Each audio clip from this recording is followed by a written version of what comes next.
Hello everyone, welcome to mission management. I am Shubham Tiwari और आज की वीडियो में हम बात करने वाले हैं the most important topic of business economics, that is your demand analysis. Demand analysis की बात करेंगे। जो आज की वीडियो डिमांड की फर्स्ट पार्ट होगी, ठीक है। लंबा चैप्टर है इसलिए हम टुकड़े में करके इसको पढ़ेंगे, दो पार्ट में पढ़ेंगे, ठीक है। लास्ट वीडियो में हमने कंज्यूमर बिहेवियर की बात करी थी, तो कंज्यूमर बिहेवियर क्या क्या मोस्ट इंपॉर्टेंट टॉपिक थे कंज्यूमर बिहेवियर में, वो हमने कंसेप्ट देख लिया था, ठीक है। वो मेरे तरफ से कंप्लीट है। अगर आपको कोई भी परेशानी हो, दिक्कत हो, कमेंट बॉक्स में हमें कमेंट कर दीजिएगा, ठीक है। आज बात करने वाले हैं डिमांड एनालिसिस की, the most important topic of economics, ठीक है। चलिए स्टार्ट करते हैं। तो जब भी इकोनॉमिक्स में डिमांड की बात करते हैं तो डिमांड मतलब क्या होता है। अगर हम किसी चीज को चाहते हैं, अगर जनरल सेंस में बात करें, किसी भी चीज को, किसी भी थिंग को, कमोडिटी को चाहते हैं, वो हमारी डिमांड हुई, ठीक है। लेकिन जब भी आप इकोनॉमिक्स पढ़ते हो ना, इकोनॉमिक्स में डिमांड का थोड़ा सा बड़ा मीनिंग होता है ना। देखिए, एक जनरल सेंस में बात हो रही है कि demand means those various quantities of given commodity which the consumer will purchase in the market at the certain time, है ना। ये हम लोग जनरल थिंग में बात करते हैं, इकोनॉमिक्स में भी थोड़ा सा ये लिमिटेड मीनिंग है इसका। लेकिन जब भी आप डिमांड का एक प्रॉपर डेफिनेशन की बात करिएगा इकोनॉमिक्स के अंदर, है ना, तो ये एलिमेंट्स आपको ध्यान में रखना पड़ेगा। कौन कौन सा एलिमेंट्स है? डिजायर फॉर अ कमोडिटी, ठीक है, sufficient means to buy, willingness to pay, given price और गिवन टाइम। तो ये जो 5 एलिमेंट है, ये पांचों एलिमेंट जब कंबाइन होगा एक साथ, तभी हम इकोनॉमिक्स के अंदर डिमांड किसी भी चीज का बोलेंगे, ठीक है। डिमांड मतलब अब क्या होगा? इन सबका summation, desire for a commodity. जैसे एक मान लीजिए मोबाइल फोन है, ठीक है, मान लेते हैं मोबाइल फोन ये है आईफोन 14 मान लेते हैं, ठीक है। तो हमारा डिजायर होना चाहिए इस मोबाइल के लिए। सबसे पहली बात, अगर डिमांड हो किसी भी चीज का, तो सबसे पहली बात क्या होनी चाहिए? इस पर्टिकुलर कमोडिटी के लिए हमारी डिजायर होनी चाहिए कि हमें आईफोन 14 चाहिए, ठीक है। उसके बाद इस जो मोबाइल है, इसकी कीमत है मान लेते हैं 80,000 रुपए, ठीक है। तो आपके पास जो है सफिशिएंट मीन्स टू बाय भी होना चाहिए, मतलब आपके पास ये 80,000 रुपए भी होनी चाहिए, ताकि आप इसको, मतलब आप एलिजिबल हो, आप इसके डिमांड के लिए एलिजिबल हो, राइट। उसके बाद विलिंगनेस टू पे, भैया आपके पास 80,000 रुपए तो है, लेकिन आप कंजूस हो, देना ही नहीं चाहते हो। तो आपका, अगर चाहते हो कि हमारे पास वो आईफोन 14 आ जाए, लेकिन आपके पास पैसे होते हुए भी देना नहीं चाहते हो, तो डिमांड नहीं बोला जाएगा, राइट। विलिंगनेस टू पे होनी चाहिए, मतलब आप 80,000 देने के लिए सक्षम हो, राइट। और गिवन प्राइस, आप 80,000 ही दोगे, 80,000 से ना 1 रुपए कम ना 1 रुपए ज्यादा। And given time, given time मतलब हो सकता है इस मोबाइल का जो बाद में लेट कर दिए, बाद में अपडेटेड वर्जन आ जाए, ठीक है। तो हमेशा याद रखिएगा कि जब भी हम एलिमेंट्स की बात करते हैं डिमांड की, ये पांचों एलिमेंट होता है, जिसकी वजह से एक डिमांड का प्रॉपर मीनिंग हमारे पास बन जाता है। तो डिमांड मीन्स क्या हुआ? Those various quantities of a commodity which the consumer will purchase in the market at certain time. Time जरूर होना चाहिए, टाइम बाउंड जरूर होना चाहिए अगर डिमांड की बात कर रहे हो तो, राइट। ये होता है डिमांड। अब देखिए, हम डिमांड की बात कर लिए, अब बात करेंगे कौन कौन से डिटर्मिनेंट्स होंगे या कौन कौन से फैक्टर होंगे जो कि हमारे डिमांड को अफेक्ट करेंगे, है ना, कि हमारे लिए हमको उस पर्टिकुलर कमोडिटी की डिमांड है कि नहीं, ठीक है। कौन कौन से ऐसे डिटर्मिनेंट है, ये बहुत इंपॉर्टेंट टॉपिक है, ठीक है। चलिए, तो डिटर्मिनेंट देख ले रहे हैं कि प्राइस ऑफ द कमोडिटी। सबसे पहले हम प्राइस की बात कर रहे हैं। अगर ये मोबाइल था हमारा, तो मोबाइल में हम सबसे पहले, कोई भी क्या देखता है? सबसे पहले प्राइस ही देखते हो, है ना। कोई भी मॉल में जा रहे हो, कोई भी शर्ट खरीदना चाहते हो, सबसे पहले क्या देखते हो? प्राइस ही देखते हो। प्राइस ही हमारा तय कर देता है कि भैया हमें हमारी डिमांड के अनुकूल है कि नहीं। तो प्राइस ही हमारा अफेक्ट, अगर सस्ता हो तो ले लोगे आप, महंगा हो तो छोड़ दोगे, तो कहीं ना कहीं हमारी डिमांड अफेक्ट हो रही है कि नहीं। तो सबसे पहले हम बात करते हैं price of the commodity, right. दूसरी बात, taste, preference, habit, fashion of consumer. अब इसमें सबसे अच्छा एग्जांपल हम बात कर रहे हैं सलमान खान की। सलमान खान की मूवी आई थी तेरे नाम। तेरे नाम आई थी, हेयर स्टाइल वो वाला फैशन बढ़ गया था, ठीक है, तो डिमांड हमारा अफेक्ट हो गया। वो ब्रेसलेट जो आई थी उसकी डिमांड बढ़ गई होगी, तो हमारा वो कहीं ना कहीं डिमांड अफेक्ट हुआ कि नहीं उनकी वजह से। तो हमारी टेस्ट बढ़ गई, प्रेफरेंस हैबिट्स बढ़ गए, फैशन हमारा चेंज हो गया, राइट, जिसकी वजह से हमारी डिमांड भी कहीं ना कहीं अफेक्ट हो गई थी।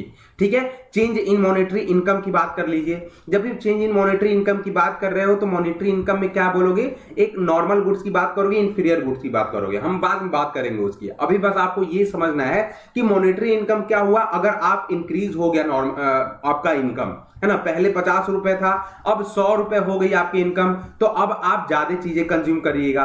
लेकिन आपकी इनकम 50 से 30 हो गई, कम हो गई, तो अब आप कम गुड्स कंज्यूम करिएगा। क्लियर। उसके बाद हमारा है चेंज इन पॉपुलेशन। पॉपुलेशन किसी भी देश का अगर सबसे ज्यादा पॉपुलेशन है, जैसे इंडिया चाइना की बात कर लीजिए, तो वहां पे जो कंजम्पशन है बहुत ज्यादा होता होगा। ठीक है, सिमिलरली कंजम्पशन कम होता होगा हमारे छोटे देशों में, राइट, तो हमारा डिमांड भी अफेक्ट होता है कहीं ना कहीं। ठीक है, change in price of related goods. जब भी रिलेटेड गुड्स की बात करिए आप दो गुड्स की बात करिए हमेशा। कौन कौन से, हमारे सब्स्टिट्यूट गुड्स होते हैं, हमारे कॉम्प्लीमेंट्री गुड्स होते हैं। ठीक है, तो सब्स्टिट्यूट में क्या होता है, सब्स्टिट्यूट में मान लेते हैं T and coffee best example है। सिमिलरली कॉम्प्लीमेंट्री में हमारा कार एंड पेट्रोल हम बेस्ट एग्जांपल मानते हैं। अब टी की प्राइस बढ़ गई, ठीक है, टी की प्राइस बढ़ गई तो लोग कहां शिफ्ट कर जाएंगे, कॉफी पे, तो डिमांड हमारा कॉफी का क्या हो गया, बढ़ गया। सिमिलरली अगर पेट्रोल की प्राइस बढ़ गई तो कार की डिमांड कम हो जाएगी, तो कहीं ना कहीं हमारे डिमांड अफेक्ट हो रहा है कि नहीं, राइट। उसके बाद change in condition of trade, boom and recession. अगर बूम होगा, बूम मतलब इन्फ्लेशन वाला टाइम होगा, इन्फ्लेशनरी इकोनॉमी होगी हमारी, तो लोग ज्यादा मांग करेंगे, ज्यादा डिमांड करेंगे, ज्यादा चीजें खरीदेंगे। रिसेशन में कम लोग चीजें खरीदेंगे, तो बूम के समय में क्या होगा, डिमांड ज्यादा होगा, रिसेशन में डिमांड कम होगा, right. Change in climate and weather. Climate and weather में जैसे हमारी अभी गर्मी की सीजन है तो कूलर की, एसी की मांग बढ़ जाएगी। सिमिलरली सर्दी की सीजन में क्या आप कूलर खरीदिएगा, नहीं खरीदिएगा। ठीक है, तो डिमांड हमारा वहां पर भी अफेक्ट होगा। और expected future change in price. अगर आपको पता लग गया कि कल से हमारी पेट्रोल की कीमत बढ़ने वाली है, तो आज रात में ही आप गाड़ी फुल करा लोगे टंकी उसकी। ठीक है, तो ये सारे के सारे हमारे जितने भी आप देख रहे हो वो सारे डिटर्मिनेंट्स है, डिटरमाइन करते हैं, या ये भी बोल सकते हैं ये सारे फैक्टर हैं हमारे, जो कि हमारे डिमांड को अफेक्ट कर रहे हैं कहीं ना कहीं हमारे प्रैक्टिकल लाइफ में, रियल लाइफ में, राइट। चलिए अब देखिए हम बात करने जा रहे हैं डिमांड शेड्यूल के बारे में। अब डिमांड जब शेड्यूल के बारे में बात करने जा रहे हैं तो यहां पे हमारे दो शेड्यूल देखने को मिलेंगे। एक होगा हमारा इंडिविजुअल डिमांड शेड्यूल, दूसरा होगा हमारा मार्केट डिमांड शेड्यूल। अब शेड्यूल क्या होता है, सबसे पहले ये समझिए, शेड्यूल जो होता है किसी भी पर्टिकुलर डेटा का एक टेबुलर रिप्रेजेंटेशन, वही शेड्यूल होता है। अब चूंकि डिमांड पढ़ रहे हो, डिमांड में किसका क्या पढ़ने वाले हो, प्राइस ऑफ द कमोडिटी और क्वांटिटी डिमांडेड, है ना, उसी का जो डेटा होगा, एक इंडिविजुअल का अगर डेटा होगा, अगर टेबुलर रिप्रेजेंट कर रहे हो तो वो क्या कहलाएगा, आपका individual demand schedule, right. Similarly अगर देखिए हम क्या है, इंडिविजुअल हैं, इकलौता आदमी है। सिमिलरली हमारे जैसा आप भी पढ़ने वाले होगा, आपका भी कोई ना कोई डिमांड होगा, आपके अलावा कोई और पढ़ने वाला होगा, उनका भी कोई ना कोई डिमांड होगा। तो हमारा क्या होगा, the summation of individual is called market. ठीक है, हमारे जैसे ही लोग तो होंगे जो दूसरे लोग भी डिमांड करते होंगे। ठीक है, तो हम क्या होंगे, हम इकलौता डिमांड कर रहे हैं, तो हमारा क्या हो गया, इंडिविजुअल डिमांड। और जो हमारे डेटा को टेबुलर रिप्रेजेंट किया जाएगा टेबल के अंदर, तो वो इंडिविजुअल डिमांड शेड्यूल हो जाएगा, राइट। और द समेशन ऑफ इंडिविजुअल हमने बोला है, ठीक है, हम मान लीजिए हमारा नाम एस है, क्लियर, कोई और होगा पी होगा, कोई और होगा क्यू होगा, तो इन सबको जोड़ दीजिए आप, ये क्या हो गया, मार्केट डिमांड। अब इनके डेटा को आप टेबुलर रिप्रेजेंट कर दीजिए तो ये क्या हो जाएगा, मार्केट डिमांड शेड्यूल। ठीक है, अब देखिए, अब प्राइस तो चूंकि एक ही होगा ना, प्राइस देखिए क्या हो रहा है, 1 2 3 4 प्राइस बढ़ रहा है, पहले 1 था, 2 था, 3 था, 4 था। ठीक है, अब एक प्राइस पे जो पी भाई हैं, है ना, पी है जो हमारे 4 यूनिट ऑफ कोई भी कमोडिटी वो डिमांड कर रहे हैं।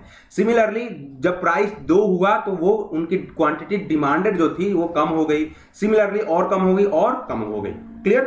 सिमिलरली अब जब हम क्यू की बात करें, क्यू भी कोई एक भाई साहब हैं, वो 1 रुपए पे 5 कोई भी कमोडिटी डिमांड कर रहे हैं, 2 पे 4 कर रहे हैं, 3 पे 3 कर रहे हैं और 4 पे 2 कर रहे हैं। तो यहाँ पे सिंपल सा एक फेनोमेना आपको देखने को मिल रहा है कि भैया हमारा जब प्राइस ज्यादा हो रहा है ना, तो आप क्वांटिटी डिमांडेड जो कर रहे हो वो कम कर रहे हो। ये सिंपल सा फेनोमेना है, ठीक है, इसमें कोई ज्यादा दिमाग नहीं लगाना है, राइट। अब डिमांड हमने क्या बोला था, the summation of individual is called market demand, है ना। तो आपने देखो ये 5 और 4 क्या हो गए, जोड़ दिया दोनों को, 9 हो गए कि नहीं। 4 और 3 क्या हो गए, दोनों 7 हो गए कि नहीं, ठीक है। 3 2 5 हो गए कि नहीं, और 2 1 3 हो गए कि नहीं, ठीक है। यहां तक समझ में आया आपको। तो ये पूरा का पूरा हमने डिमांड शेड्यूल देख लिया in case of individual demand schedule and market demand schedule, right. चलिए अब उसी से हम क्या करते हैं, डिमांड कर्व बनाते हैं। देखिए डिमांड कर्व जो होगा ना, वो डाउनवर्ड स्लोपिंग होगा। डाउनवर्ड स्लोपिंग क्यों होगा, क्योंकि यहां पे आपने क्लियर देखा है कि वो फेनोमेना चेक करिए एक बार कि प्राइस जैसे जैसे हमारा बढ़ रहा है, क्वांटिटी डिमांडेड क्या हो रहा है, कम हो रहा है। अब देखिए एक बात बताता हूं, ये जो हमारा प्लॉट है ना, ये क्या है, ये एक्स एक्सिस है, ये वाई एक्सिस है। अगर मेरा एक्स एक्सिस भी बढ़ रहा है, वाई एक्सिस भी बढ़ रहा है, ठीक है, तो हमारा जो कर्व होगा ना वो पॉजिटिव स्लोप होगा। लेकिन दोनों के बीच में एक बढ़ रहा है, एक कम हो रहा है, दोनों के बीच में क्या है, नेगेटिव रिलेशन है। मतलब एक बढ़ रहा है तो दूसरा कम हो रहा है, या दूसरा कम हो रहा है पहला बढ़ रहा है। तो हमारा क्या होगा, कैसा कर्व बनेगा, वो डाउनवर्ड स्लोपिंग कर्व बनेगा। और आपने यहां पे देख लिया है कि एक बढ़ रहा है, जो प्राइस हमारा बढ़ रहा है, तो क्वांटिटी डिमांडेड क्या हो रहा है, कम हो रहा है, एंड वैसे वर्षा आप बोल सकते हो। इसीलिए जो हमारा डिमांड कर्व जो होता है ना, वो आपका डाउनवर्ड स्लोपिंग कर्व बनता है। ध्यान रखिएगा, कोई पूछे कि क्यों बनता है हमारा, इसलिए बनता है कि हमारा इनवर्स रिलेशनशिप होता है क्वांटिटी डिमांडेड और प्राइस के बीच में, राइट। अब डिमांड कर्व की बात कर रहे हो आप, डिमांड कर्व क्या होता है, जो भी भैया आपने पीछे शेड्यूल बनाया है उसी को प्लॉट में ड्रॉ कर दीजिए, कर्व बना दीजिए। तो demand curve is a graphical representation of demand schedule. जो भी डिमांड शेड्यूल बनाया था उसी को कर्व पे रिप्रेजेंट कर दीजिए, आपका डिमांड ग्राफ बन जाएगा। क्लियर। चलिए अब यहां पे यही दिया गया है कि it shows the inverse relationship between the quantity demanded of a commodity with its price and keeping other factor constant. Other factor constant होना चाहिए, और वो अदर फैक्टर क्या होना होगा, है ना, जो भी हमने डिटर्मिनेंट बोला है, जो भी हमने फैक्टर अफेक्टिंग डिमांड बोला है, वो जितने भी हमने 8 पार्ट देखे थे ना, उन 8 को क्या होना चाहिए, कांस्टेंट होना चाहिए। अगर उसमें से एक दो भी ऊपर नीचे हुआ तो ये आपका काम नहीं करेगा। तो हम हमेशा ये लिखेंगे, जरूर लिखेंगे, कीपिंग अदर फैक्टर कांस्टेंट, ठीक है, ध्यान रखिएगा। ये आपका डिमांड कर्व है जो कि आपको इनवर्स रिलेशनशिप शो कर रहा है, डाउनवर्ड स्लोपिंग डिमांड कर्व है हमारा, राइट। चलें अब हम आगे बात करते हैं, डिमांड फंक्शन की बात करते हैं। देखिए डिमांड फंक्शन की बात करेंगे ना, तो हमेशा पूछा जाता है कि डिमांड फंक्शन हमारा क्या होता है, क्वांटिटेटिव टर्म्स होता है या क्वालिटेटिव टर्म्स होता है, ठीक है। तो हमेशा याद रखिएगा कि जो भी मैथमेटिकल एक्सप्रेशन होता है ना कहीं मैथमेटिक्स या न्यूमेरिकल टर्म्स अपने इक्वेशन में इंक्लूड कर रहे हो, ठीक है, तो वो हमेशा क्वांटिटेटिव टर्म कहलाए जाएंगे, राइट। जैसे आप यहां पे देखिए, ये वाला जो एक इक्वेशन है मैथमेटिक्स के फॉर्म में है, तो आपका डिमांड फंक्शन इसको बोलते हैं, ठीक है। डिमांड फंक्शन क्या होता है, आपका क्वांटिटेटिव टर्म्स होता है। पहली इंपॉर्टेंट बात, हमेशा ये क्वांटिटेटिव होगा, क्लियर। अब डिमांड फंक्शन क्या होगा, dx इसको बोलते हैं हम ना। इसका मतलब ये होता है कि the relationship between various factor, right. अब फैक्टर कौन कौन से होगा, ये सारे जो भी, ये हम इंडिविजुअल की बात कर रहे हैं। देखिए डिमांड फंक्शन भी बात करिएगा तो हमारे 2 पार्ट होंगे, हम इंडिविजुअल हैं, हमारे जैसे ही कई और लोग हैं, तो इंडिविजुअल डिमांड फंक्शन अलग होगा, ठीक है, मार्केट डिमांड फंक्शन अलग होगा। तो इंडिविजुअल डिमांड फंक्शन में हम क्या करेंगे, dx जिसको रिप्रेजेंट करते हैं, dx is demand for x, है ना, फंक्शन ऑफ px PRYTE। मतलब P क्या हो गया, प्राइस ऑफ कमोडिटी x, ठीक है। उसके बाद PR क्या हो गया, रिलेटेड गुड्स, ठीक है। Y हो गया आपका इनकम, T हो गया टेस्ट एंड प्रेफरेंस, और E हो गया कंज्यूमर का एक्सपेक्टेशन, ठीक है। तो इनका जो फंक्शनल रिलेशनशिप होता है ना, वही कहलाता है इंडिविजुअल डिमांड फंक्शन, ठीक है। अब आप इंडिविजुअल को छोड़िए, अब मार्केट के अंदर आइए। मार्केट डिमांड में ये मार्केट ही कहीं कोई ना कोई इंडिविजुअल होता होगा, ठीक है। हमने क्या बोला, हमारे जैसे ही कोई और लोग होते हैं, वही इंडिविजुअल भी होते होंगे, हम सबको मिलके क्या करना है, मार्केट बनाना है। क्लियर। तो मार्केट में कहीं ना कहीं ये जो ई तक आपने देखा है अभी अभी, ई तक क्या है, यहां तक ई वाला सेम रहेगा, ठीक है। अब चूंकि आप मार्केट के अंदर आ गए हो, मार्केट में क्या क्या और आएगा, आप पॉपुलेशन की बात करिए कि नहीं, आप बोलोगे कि सर जरूर करेंगे। और आप इनकम की बात करिए कि नहीं, डिस्ट्रीब्यूशन ऑफ इनकम की बात करिए कि नहीं, आप बोलोगे सर जरूर करेंगे। तो आप मार्केट डिमांड फंक्शन में जब भी बात करिएगा ना, ये दोनों और एक्स्ट्रा ऐड हो जाते हैं। तो अब बात करिएगा the functional relationship between all these variable is called market demand function, ठीक है। इंडिविजुअल डिमांड फंक्शन में हमारे इतना ही तक था, मार्केट डिमांड फंक्शन में हमारा इतना तक है। क्लियर, दो लोग और बढ़ जाते हैं। तो ये याद रखिएगा, इन दोनों का जो फंक्शनल रिलेशनशिप होता है वही कहलाता है हमारा डिमांड फंक्शन। और demand function is always our quantitative in nature. Correct है। चले अब देखिए, अब हम बात करने वाले हैं टाइप्स ऑफ डिमांड के बारे में, जो लगातार पूछा जाता है आपके यूसी नेट एग्जाम में। कभी हो गया डायरेक्ट क्वेश्चन दे सकता है, या तो हो सकता है मैच ऑफ द फॉलोइंग दे सकता है, ठीक है। तो टाइप्स ऑफ डिमांड, हम जब भी डिमांड चैप्टर पढ़ते हैं तो उसमें हमें तीन बेसिकली टाइप देखने को मिलता है। आपका ज्वाइंट डिमांड हो गया, डेराइव डिमांड हो गया और कंपोजिट डिमांड हो गया, ठीक है। ज्वाइंट डिमांड क्या होता है, when a person has a demand of two or more commodities together, है ना। आपको दो और दो से ज्यादा हो सकता है कमोडिटी की जब एक साथ जरूरत पड़े, है ना, जैसे कॉम्प्लीमेंट्री गुड्स में पड़ता है, उसको हम ज्वाइंट डिमांड बोलते हैं। जैसे टी एंड शुगर हो गया, क्लियर, चीनी और वो हो गया, चाय हो गया, क्लियर। बैट एंड बॉल हो गया, बैट बॉल अकेले बैट से खेल सकते हो जब तक बॉल ना रहे, आप बोलोगे नहीं सर, ठीक है, बैट बॉल रहना जरूरी है।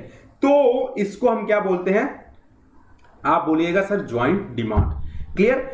सिमिलरली डराइव्ड डिमांड किसको बोलिएगा आप, when from demand of any one commodity demand is also derived for some other commodity, that is known as derived demand. ये बात याद रखिएगा। डराइव्ड डिमांड क्या होता है, एक कमोडिटी के बनने से, ठीक है, दूसरे कमोडिटी की भी डिमांड में इंक्रीज हो जाए, उसको हम बोलते हैं डराइव्ड डिमांड, ठीक है। जैसे मान लेते हैं एक कार बन रही है, ठीक है। कार को बनने में क्या क्या चाहिए, आपको रबर चाहिए कि नहीं टायर बनाने के लिए, आपको ग्लास चाहिए कि नहीं शीशा लगाने के लिए आगे, ठीक है, आपको आयरन चाहिए कि नहीं, आपको बहुत सारे वेरिएबल चाहिए, बहुत सारे, ठीक है, एक कार को प्रॉपर एक शेप देने, प्रॉपर एक कार बनाने के लिए, ठीक है। तो आप देखिए एक कार तो बन रहा है, लेकिन कार को इसको बनाने में अगर आपकी कार की डिमांड बढ़ गई, मान लेते हैं कार की डिमांड बढ़ गई, तो जो भी ये रबर है, ये मान लेते हैं G4 क्या था हमारा, कुछ भी था, ठीक है, ग्लास था, क्लियर, G4 ग्लास था हमारा, रबर था। अगर कार की डिमांड बढ़ गई है तो इनकी भी डिमांड बढ़ जाएगी। सिमिलरली अगर कार की डिमांड कम हो गई है तो इनकी भी डिमांड कम हो जाएगी। मतलब हमारा क्या था कि when from demand for any one commodity demand is also derived, इनके डिमांड से हमारा दूसरा डिमांड भी इंक्रीज हो रहा है या डिक्रीज हो रहा है, उसको हम क्या बोलते हैं, डराइव्ड डिमांड, राइट। अब बात करेंगे हम कंपोजिट डिमांड की। कंपोजिट डिमांड क्या होता है, when a commodity is demanded for two or more usage the demand is composite demand. एक ही कमोडिटी लेकिन बहुत सारे यूज के लिए वो यूज हो रहा है, डिमांड किया जा रहा है। जैसे मान लीजिए दूध हो गया, दूध से हम क्या क्या बनाते हैं, दूध से आप दही बनाते हो, दूध से आप छाछ बनाते हो, दूध से आप बहुत सारे मिठाइयां बना लेते हो, राइट, वो क्या हो गया, कंपोजिट डिमांड हो गया।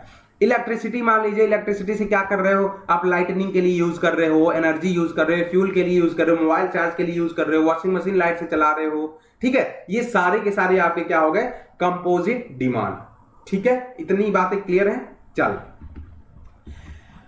अब देखिए बात करेंगे हम लॉ ऑफ डिमांड, जो कि हमेशा बहुत ही एक लोगों का इकोनॉमिक्स जब पढ़ते हो तो एक बहुत ही इंटरेस्टिंग, एक बहुत ही इंपॉर्टेंट टॉपिक होता है हमारा लॉ ऑफ डिमांड। अगर मैं बोलूं कि ये पहले ही पढ़ चुके हो आप, तो आप क्या बोलिएगा कि क्या सर कैसी बातें कर रहे हो। हमने बोला सिंपल सी बात है कि ये पहले ही पढ़ चुके हो। आपने वो जो टेबल देखा था शेड्यूल वाला, उसमें क्या हो रहा था, प्राइस बढ़ रहा था, ठीक है, डिमांड हमारा कम हो रहा था, प्राइस कम हो रहा था, डिमांड बढ़ रहा था। वही है आपका लॉ ऑफ डिमांड, और कोई ज्यादा दिमाग नहीं लगाना है। कि ये कौन सा लॉ आ गया भैया इकोनॉमिक्स के अंदर, ठीक है। लॉ ऑफ डिमांड क्या बोलता है कि द लॉ, देखिए यहां हमने इसको छोड़ा है, ठीक है, पहले लॉ पढ़ लेते हैं बाद में समझेंगे। The law of demand expresses the nature of functional relationship between two variable, है ना, टू वेरिएबल कौन से हो गए, price and quantity demanded, and the higher the price of commodity the smaller the quantity demanded and the lower the price larger the quantity demanded, है ना। अब हम ऊपर की ओर चलते हैं, other thing being remain constant। अगर ध्यान रखिएगा ये आपने नहीं कहीं भी मेंशन किया है, ठीक है। अगर आपके यूजीसी नेट में या कहीं भी लॉ ऑफ डिमांड से क्वेश्चन आता है और ये चीजें मेंशन नहीं है, बस इतनी चीजें लिखी हुई है, ठीक है, और आपने इस पे टिक मार के बहुत अच्छे बन रहे हो, शेर बन रहे हो कि हमारा लॉ ऑफ डिमांड तो सही है, ये आपका गलत हो जाएगा, ध्यान रखिएगा, ठीक है। ये मस्ट आपको मेंशन करना है कि other thing being remain constant when a price of the commodity is increases the demand for that particular commodity decreases and vice versa, ठीक है। ये इतनी बातें जरूर ध्यान रखिएगा। और अदर थिंग क्या है, वही अदर थिंग है जो हमने फैक्टर अफेक्टिंग डिमांड पढ़ा था, उसको कांस्टेंट होना पड़ेगा, राइट, वही सारे कांस्टेंट रख लीजिए। अब लॉ ऑफ डिमांड की बात कर लीजिए। So there is inverse relationship between the price of the commodity and quantity demanded. इसी की वजह से आपने ये भी देखा था कि हमारा लॉ ऑफ डिमांड का जो डिमांड कर्व था हमारा डाउनवर्ड स्लोपिंग कर्व बन रहा था, ठीक है। अब देखिए ये तो बातें होगी हमारी। अब यूजीसी नेट में क्वेश्चन पूछा गया था कि आपका जो लॉ ऑफ डिमांड है वो कौन सा स्टेटमेंट है, किस नेचर का स्टेटमेंट है, ठीक है। हमने क्या बोला था, अभी नेचर समझाया था ना डिमांड फंक्शन में, quantitative in nature, qualitative in nature, ठीक है, दोनों समझाया था। पूछा गया था ये आपसे कि लॉ ऑफ डिमांड का जो कैरेक्टर है, नेचर है, वो कैसा नेचर है, क्वालिटेटिव स्टेटमेंट है आपका या क्वांटिटेटिव स्टेटमेंट है या बोथ है या नन ऑफ दीज है। ध्यान रखिएगा लॉ ऑफ डिमांड हमेशा आपका क्वालिटेटिव स्टेटमेंट है। क्यों है, क्योंकि हमने जब भी लॉ ऑफ डिमांड के डेफिनेशन एस्पेक्ट में बात की है, आपने यही बोला है सर कि अगर हमारी प्राइस बढ़ती है तो डिमांड कम होता है और प्राइस कम होता है तो डिमांड बढ़ता है। ये आपने अभी तक जिक्र नहीं किया है मेरे भाई कि सर कितने से बढ़ता है या कितने से कम होता है, what is the rate of change. हमने रेट ऑफ चेंज की बात नहीं की, ठीक है। तो आप लॉ ऑफ डिमांड में रेट ऑफ चेंज की बात कभी भी नहीं करते हो, either you are telling your increasing aspect या डिक्रीजिंग एस्पेक्ट, ठीक है। इंक्रीज की बात करते हो या डिक्रीज की बात करते हो, ठीक है। तो लॉ ऑफ डिमांड हमेशा आपका क्वालिटेटिव स्टेटमेंट होता है, ठीक है। आगे पढ़ेंगे जो हमारा इलास्टिसिटी ऑफ डिमांड है ना, उसमें आप एक फॉर्मूला लगा के ये निकालते हो ना कि हमारा कितने परसेंट से चेंज आया। तो चूंकि आप फॉर्मूला लगाते हो, फॉर्मूला हमने क्या बोला था, एक मैथमेटिकल ऑपरेशन आप उसमें इंक्लूड करते हो, वो आपका क्वांटिटेटिव स्टेटमेंट है। लेकिन लॉ ऑफ डिमांड जो है क्वालिटेटिव स्टेटमेंट है मेरे भाई, ये याद रखना, आपके यूजीसी नेट में क्वेश्चन आ चुका है। क्लियर, चलिए आज की बात करेंगे लास्ट से। हमारा लास्ट बात है कि assumption of law of demand, क्या क्या एजम्पशन हमने मानना है। अगर लॉ ऑफ डिमांड आपको ऑपरेट कराना है तो क्या क्या एजम्पशन, क्या क्या आप अज्यूम करोगे, ठीक है। तो पहले हम बात करेंगे income of the consumer remain same. जो भी आपकी इनकम होगी वो सेम होनी चाहिए, है ना। ये नहीं कि आपकी इनकम बढ़ गई, इनकम बढ़ेगी तो क्या होगा, आप दूसरे कमोडिटी पर शिफ्ट कर जाइएगा। क्लियर, तो इनकम वहां पे सेम होनी चाहिए, तभी आपका लॉ ऑफ डिमांड काम करेगा। दूसरी बात, no change in taste and preference, आपके टेस्ट एंड प्रेफरेंस में भी कोई चेंज नहीं होनी चाहिए, है ना। No change in price of related goods. Related goods क्या है, सब्स्टिट्यूट गुड्स और कॉम्प्लीमेंट्री गुड्स। जैसे सब्स्टिट्यूट की बात करते हैं, टी और कॉफी, टी और कॉफी का दोनों का प्राइस सेम होनी चाहिए। There is no change in the price of related goods. होगा क्या, अगर मान लीजिए टी सस्ता हो गया तो लोग, टी अगर महंगा था तो लोग कॉफी की डिमांड कर रहे थे, अगर टी सस्ता हो गया तो लोग कॉफी को छोड़कर फिर से टी पे आ जाएंगे, ठीक है। तो इसलिए बोला जाता है कि there is no change in the price of related goods, right. Commodity आपकी प्रेस्टिजियस नहीं होनी चाहिए, प्रेस्टिजियस मतलब अच्छी खासी लग्जरी गुड्स नहीं होनी चाहिए। लग्जरी में सोना चांदी की बात कर लीजिए आप, है ना। सोना का क्या होता है, सोना पे लॉ ऑफ डिमांड काम नहीं करता है, या प्रेस्टिजियस गुड्स पे लॉ ऑफ डिमांड नहीं काम करता है, ठीक है। आप जितना ज्यादा, जैसे आईफोन 14 देख लीजिए, आईफोन 14 जो मोबाइल का रेंज है वो 20-30 हजार में आप मोबाइल खरीद सकते हो, लेकिन आईफोन 14 का दाम क्या है, 80 हजार है। तो लोग 80 हजार खरीदते हैं तब भी, ठीक है। तो उस ऐसे गुड्स जो कि प्रेस्टिजियस इन नेचर होते हैं ना, उसमें लॉ ऑफ डिमांड नहीं काम करता है। प्राइस बढ़ेगा तो लोग खरीदेंगे ही खरीदेंगे। ठीक है। आपकी पॉपुलेशन के साइज में भी चेंज नहीं होनी चाहिए। अगर पॉपुलेशन की साइज बढ़ गई तो डिमांड ज्यादा होगा। ठीक है। No change in quality of commodity, आपके कमोडिटी की क्वालिटी में भी चेंज नहीं होनी चाहिए। राइट। आपका जो डिस्ट्रीब्यूशन ऑफ इनकम और वेल्थ है उसमें भी चेंज नहीं आनी चाहिए। एंड आपकी जो गवर्नमेंट की पॉलिसीज है उसमें भी चेंज नहीं होनी चाहिए। ये सारे एजम्पशन आप ध्यान रखिएगा, तभी आपका जो लॉ ऑफ डिमांड है ना वो ऑपरेट होगा। क्लियर। तो आज के वीडियो में हम इतना ही बात करेंगे, जिसमें हमने लॉ ऑफ डिमांड देखा, टाइप्स ऑफ डिमांड देखा, फैक्टर अफेक्टिंग डिमांड देखा and assumption of law of demand देखा। ठीक है। हमारा जो इसका सेकंड पार्ट है वीडियो का, उसमें हम बात करेंगे डिमांड के कुछ फर्दर कंसेप्ट, जिसमें हमारा जो डिमांड का चैप्टर है वो खत्म हो जाएगा और बाद में हम इलास्टिसिटी के ऊपर बात करेंगे। तो आई बिलीव कि ये सारे चैप्टर आपको समझ में आया होगा। यूजीसी नेट के पॉइंट ऑफ व्यू से बहुत इंपॉर्टेंट टॉपिक है।